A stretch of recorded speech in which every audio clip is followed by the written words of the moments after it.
যুবককে ডাক দিয়ে বলছেন, ইয়া মাশারাশ শাবাব মান ইসতাতা মিনকুমুল বাত ফালইয়াতাজাওয়াজ। ও যুবকের দলেরা, তোমাদের মধ্যে যাদের বাত রয়েছে, তোমাদের মধ্যে যাদের বাত রয়েছে, তোমরা বিবাহ করো রে যুবক, তোমরা বিবাহ করো। আল্লাহ কাকে ডাক দিলেন? বা যুবক, শাবাব। শাবাব মানে যারা যৌবন কালে পৌঁছে গেছে, তারাকে আল্লাহ ডাক দিচ্ছেন, আল্লাহ রাসূল ডাক দিচ্ছেন।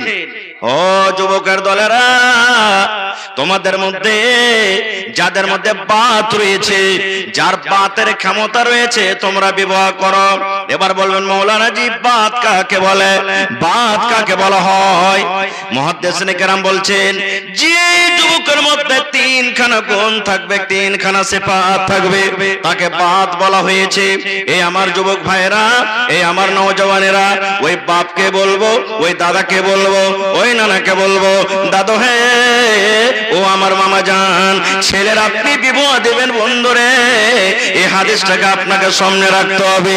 আল্লাহ রাসূল বলেছেন, যার মধ্যে বাত রয়েছে তার তোমরা, রাসূল বলেছেন, যুবক বিবাহ করো।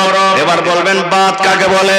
প্রথম নম্বর নবী বলেছেন, উম্মত, তুমি যৌবন কালে পৌঁছে গেছো।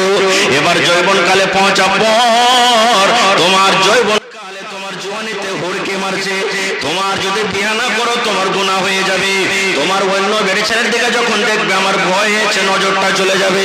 ওই টাইমে নবী বলেছেন, উম্মত রে, তোমাকে বিবাহ করতে হবে। এক নম্বর, তোমার জৈনব খোদা যখন জাগবে, তোমার মধ্যে যখন জওয়ানি চলে আসবে, একটা স্ত্রীর সাথে যখন তুমি সহবাস করার ক্ষমতা রাখবে, একটা স্ত্রীর সাথে মিলন করা যদি তোমার ভিতরে ক্ষমতা থাকে, রাসূল বলছেন তুমি বিয়ে করো।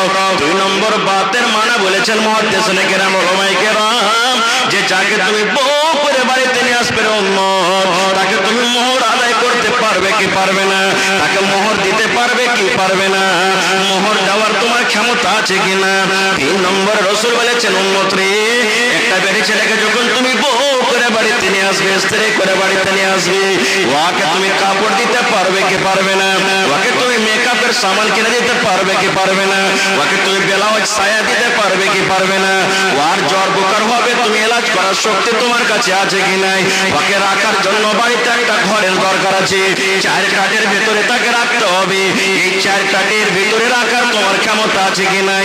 আল্লাহ রাসূল বলেছেন, উম্মত, এই যখন তিনটা গুণ তোমার মধ্যে থাকবে রে যুবক, তখন রাসূল ওই যুবককে ডাকতে বলছে,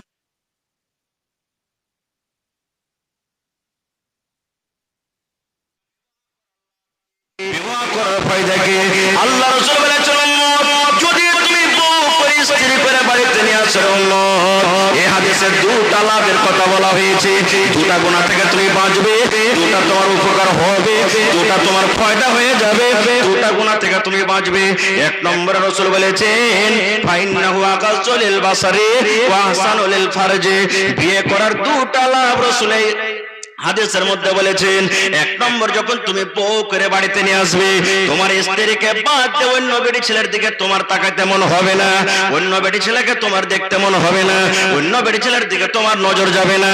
দুই নম্বরে নবী বলেছেন, উম্মত রে, যখন তুমি বউ করে বাড়িতে নিয়ে আসবে, স্ত্রী যখন তোমার বাড়িতে চলে আসবে, দুই নম্বর, তোরা তোমার লজ্জাস্থান সারাঙ্গার তোমার হেফাজত হয়ে যাবে। তোমার যদি মনটা কেমন কেমন করে, তোমার যদি জৈনব খোদা যদি জেগে যায়, তাহলে তুমি ওপারের কাছে যাবে তো জেনা হয়ে যাবে, ওপারের কাছে যেতে গেলে তোমার পাপ হয়ে যাবে। ওই কাজটা তোমার স্ত্রী বাড়িতে থাকতে গেলে স্ত্রীর সাথে তুমি পূর্ণ করো। এবার ওই কাজটা তোমার স্ত্রীর সাথে পূর্ণ করতে গেলে ও আহসানুল লিল ফারজি, তোমার সারাঙ্গার হেফাজত হয়ে গেল। নারে তাকবীর। তাহলে এক নম্বর যুবককে বলছেন মোহর দেওয়ার ক্ষমতা আছে কিনা দেখো। আচ্ছা, আপনারা বলেন তো, যখন বিবাহ হয়েছে, দুপক্ষ থেকে গল্প স্বল্প হলো, হ্যাঁ 2 লাখ টাকা লাগবে, লেনদেন আছে না নাই? হয়েছে। এবার তখন মোহর কতটি যে ভাই, তো বেটির পক্ষ থেকে বলবে যে একটা বকনের দাম গলা দিয়ে দাও, একটা বকনের দাম দিয়ে দাও, তো 10,000 টাকা নিত্য বকন পাওয়া যাবে না। তখন এমন কার বেটা পক্ষের লোক বলবে, আজ তাক ফের কার 10,000 টাকা মোহর হয়েছে, বলে না, আজ তাক ফের কার 10,000 টাকার মোহর হয়েছে? আরে ওই খালেদের বেটার বিয়ে হলো তো টাকা মোহর ছিল। যদি বলে না না না ভাই এক কাজ করেন, আর একটা লোক মধ্যখান দিয়ে বলে ভাই 8,000 টাকা করে দেন, না ভাই লস লেগে যাবে, মানে ও ব্যবসা করতে গেছে যখন লস লাগবে, লস লেগে যাবে ওকে। এবার যাই হলো 8,000, 5,000, 7,000, 10,000 যাই হলো, এবার মোহর যখন হয়ে গেল তখন রাসূল বলেছেন তোমার মোহর দেওয়ার ক্ষমতা থাকে তো বিয়ে করো। এবার আমরা কি করব? ওই যে 2 লাখ টাকা ফায়দা হয়েছে, বিজনেস করতে না গেছি, ভেড়াটাকে যে বিক্রি করলে গরুটাকে, ওই 8 টাকা যে বিক্রি করে 2 লাখ টাকা দাম পাওয়া গেছে, এবার ওই 2 লাখ টাকার ভিতর থেকে তখন 8,000, 7,000 যে কটা মোহর হয়েছে কাটোতে করে দিলে। এরকম হয়েছে না, হয় না? হয়েছে না, হয় না? আচ্ছা বলেন তো, আজকে মাদ্রাসার জালসা না মসজিদের জালসা? যদি আমি বলি কোন আল্লাহর বান্দা আছে 10,000 টাকা স্টেজে দেন মসজিদের জন্য, এবার কত ভাই আছে টাকা নাই, এবার যদি বলে যে মৌলবি কয়েছে দান করতে হবে নাকি পাওয়া যাবে, এবার কাহার গরুকে চুরি করে বিক্রি করে 10,000 টাকা যদি দান করে তো কবুল হবে? হ্যাঁ, ওইটা যখন হবে না তো হারাম টাকাটা নেওয়া, আর ওই হারামি টাকা নিয়ে আবার একটা হালাল কেমন করে করবে, মোহর কেমন করে দিবে? এই জন্য এই ভাই যুবককে বলবো খবরদার নিজকে বিক্রি করিয়েন না। আল্লাহ আপনাকে হাত পা শরীর স্বাস্থ্য ভালো দিয়েছে, তওবা করেন যে আমি 1 টাকা নিব না, মেয়ের বাবার কাছ থেকে খাইটা খাইটা আমি বিবাহ করতে যাব আর তাকে মোহর করব। 2 নম্বরে যার ভিতরে জৈনব খুদা, আল্লাহ ধন দৌলত সব আপনাকে দিয়েছে, বাড়ি ঘর টাকা পয়সা সব আছে, কিন্তু আপনার ভিতরে যেটা দরকার আছে নেই, বুঝতে পারছেন সেটা কি? ওই ভাইকে বলবো বিয়ে করিয়েন না, বিয়ে করিয়েন না। আপনি স্ত্রীকে বাড়িতে নিয়ে আসবেন, কত বিচারে দেখেছি আর দেখছেন আপনারা জীবনে, বিচার বসে গেছে, বিচার বসার পর তখন বেটি ছেলেটা বলছে যে ভাত খাবো না, মজলিসের লোক বলছে কেন খাবে না জি, তো বলছে কি ওর কি কাম টানতে এসছি নাকি, আমি ওর গোবর তুলতে এসছি, ওর মুখ দেখে ভাত খাবো? মানে কি ভিতরকার মেশিন, ভিতরকার গড়বড়ি আছে, কিছু ঠিকঠাক চলে না। এই জন্য বলছি ওই ভাইকে যুবককে বলবো রাসূলের হাদিস যে তোমার ভিতরে জৈনব খোদা জাগে তাইলে করো। এবার 3 নম্বরে রাসূল বলেছেন একটা স্ত্রীকে তুমি বাড়িতে নিয়ে আসবে, থাকার জায়গা দিতে হবে তাকে, ভালো করে ভালো করে থাকার জায়গা দিতে হবে। কিন্তু সুবহানাল্লাহ কত বাপ এমন আছে 2 লাখ টাকার আমদানির কারণে বউ করে বাড়িতে নিয়ে আসবে, ও জানে না যে স্ত্রীর কি হক, পুরুষের কি হক, স্ত্রীটাকে কেমন করে নিয়ে চলতে হবে ও জানে না। এবার বেটাটা খাটতেও পারে না, মধু খেয়ে আসছে, গুটকা খেয়ে আসছে, রাতের বেলাতে শুচ্ছে, বাসনা করছে, আর ওরকম মুখলে যদি স্ত্রীটার মুখের কাছে নিয়ে যায় তো কি বলবো, ওকে ঢাকা মারবে না? মারবে না, মারবে না? কত ভাইরা এমন আছে, রাগ করিয়েন না, খায়নি খায় খায় গুলটি লাগে লাগে রে ভাই, এখানে ডোবা হয়ে গেছে মনে হয়, হ্যাঁ একবারে ডোবা হয়ে গেছে। ওরকম মুখলে যদি স্ত্রীর কাছে যান রাতের বেলাতে তো খারাপ মনে করবে না, করবে না? মা খালারা কত আছে এত স্পেশাল জর্দা খাইবে রে ভাই, ওই খুঁটির কাছে থাকে তো ওইখান থেকে সেন্ট আসবে, হ্যাঁ ও দেখছে যে আমার জর্দার পাওয়ার দেখে হলো তুই, সুবহানাল্লাহ। ওই মাকে বলবো এরকম ভাবে তওবা করেন না, করতে হবে না। খুব ভাইরা আমার, খায়ের যা হোক, তো রাসূল বলছেন বিবাহ করার 2টা লাভ আছে হাদিসে। 1 নম্বর চোখ নিচে হবে, 2 নম্বর শরমগার হেফাজত হবে। এবার বলবেন হাজী মাওলানা ভোমা চক যাচ্ছি, ভোমা চক না, ভোমা চক যাচ্ছি, 4 দোকানে চা খাচ্ছি, একটা খুব সুন্দর বেটি ছেলে রাস্তাতে হেঁটেছে, মন খুব জাগছে যে মাওলানা, মনে কেমন কেমন কি জাগছে, অটোমেটিক জাগবে। এবার ওই হালাতে কি করব?